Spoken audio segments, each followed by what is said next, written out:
महबूबा मुफ्ती और फारूक अब्दुल्ला के लिए जम्मू कश्मीर में जिला विकास परिषद के चुनाव अच्छे संकेत नहीं हैं, क्योंकि 7 पार्टियों के गुपकार गठबंधन को बहुमत नहीं मिला और इनमें भी 2 ऐसी पार्टियां हैं जो अपने दम पर पूरे जम्मू कश्मीर में राज कर चुकी हैं। लेकिन डीडीसी के चुनावों में उन्हें इस बात का अंदाजा तो लग ही गया कि राज्य की तस्वीर पूरी तरह से बदल चुकी है। तस्वीर बदली तो सियासत का तरीका भी बदल गया और इसी का नतीजा है कि बीजेपी सबसे बड़ी ताकत बनकर उभरी। माना जा रहा है कि डीडीसी चुनाव के नतीजों की असली तस्वीर विधानसभा चुनावों में दिखेगी। अनुच्छेद 370 के कई प्रावधान रद्द करने और आर्टिकल 35A खत्म करने के बाद ये राज्य में पहले चुनाव थे। केंद्र शासित प्रदेश में डीडीसी का चुनाव 28 नवंबर से शुरू होकर 8 चरणों में पूरा हुआ। अगस्त 2019 में विधानसभा के अनुच्छेद 370 को समाप्त कर जम्मू कश्मीर का विशेष राज्य का दर्जा खत्म किए जाने के बाद प्रदेश में ये पहला चुनाव था। आर्टिकल 35A और अनुच्छेद 370 के दौरान और हटाए जाने के बाद महबूबा मुफ्ती ये कहने लगी कि यहाँ कोई भारत का झंडा उठाने वाला नहीं बचेगा।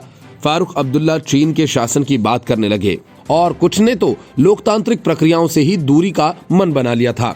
लेकिन जिस तरह से लोगों ने वोट कर लोकतांत्रिक मूल्यों पर भरोसा जताया, उससे ये स्पष्ट हो गया कि लोगों के भीतर लोकतंत्र के लिए गहरी आस्था है और राजनीतिक बयानबाजियां लोगों को इससे पथभ्रष्ट नहीं कर सकती। बीजेपी के लिए ये परिणाम अपेक्षाकृत सुखद रहे और घाटी में बीजेपी ने 3 सीटों पर जीत दर्ज की। पार्टी ने श्रीनगर, पुलवामा और बांदीपोरा में 3 सीटें हासिल की हैं और ये बीजेपी के लिए बड़े बदलाव का संकेत है। जम्मू में भी बीजेपी ने 10 में से 6 जिलों में बहुमत पाया। चुनाव में सीधी लड़ाई बीजेपी और 7 दलों के गठबंधन गुपकार के बीच थी। गुपकार अलायंस में National Conference, People's Democratic Party, People's Conference, CPI, CPIM, Awami National Conference, Jammu Kashmir People's Movement शामिल थी। डीडीसी चुनाव में गुपकार अलायंस को सबसे ज्यादा सीटें मिली हैं और ऐसे में ये स्पष्ट है कि राज्य की राजनीति से अब्दुल्ला और मुफ्ती परिवार के दबदबे को सिरे से खारिज नहीं किया जा सकता है।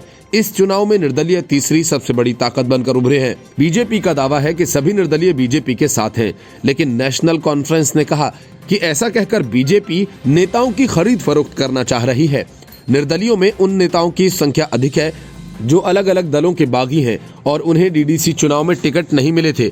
डीडीसी चुनावों को लेकर माना जा रहा है कि मतदाताओं ने किसी दल को नहीं बल्कि स्थानीय स्तर पर उतारे गए नेताओं के चेहरे पर वोट किया। राजनीतिक विश्लेषकों का कहना है कि लोगों ने स्थानीय मुद्दे और स्थानीय चेहरे पर वोट किया, न कि पार्टी या किसी गठबंधन को। उनका मानना है कि राज्य की सियासत की पूरी तस्वीर आगामी चुनावों में साफ हो जाएगी। केंद्र सरकार ने मंत्री और राज्य की उधमपुर सीट से सांसद जितेंद्र सिंह कहते हैं कि जम्मू कश्मीर में डीडीसी चुनाव के परिणाम बीजेपी और पूरे राज्य के लिए सकारात्मक है। जितेंद्र सिंह का कहना है कि डीडीसी चुनावों ने बीजेपी को जम्मू कश्मीर के हर हिस्से की पार्टी बना दिया।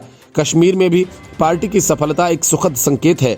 वहीं केंद्र सरकार के बड़े अफसर वोटर्स की एक बड़ी भागीदारी को भी अच्छे संकेत के रूप में देख रहे हैं।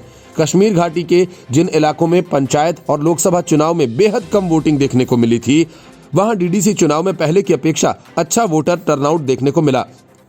मसलन श्रीनगर शहर, जहां लोकसभा चुनाव में कुल 7.9% और पंचायत चुनाव में 14.5% ही वोट पड़े, लेकिन डीडीसी चुनाव में 35.3% मतदान हुआ। इसके अलावा पुलवामा के अवंतीपोरा में लोकसभा चुनाव में कुल 3% और पंचायत चुनाव में 0.4% वोटिंग हुई।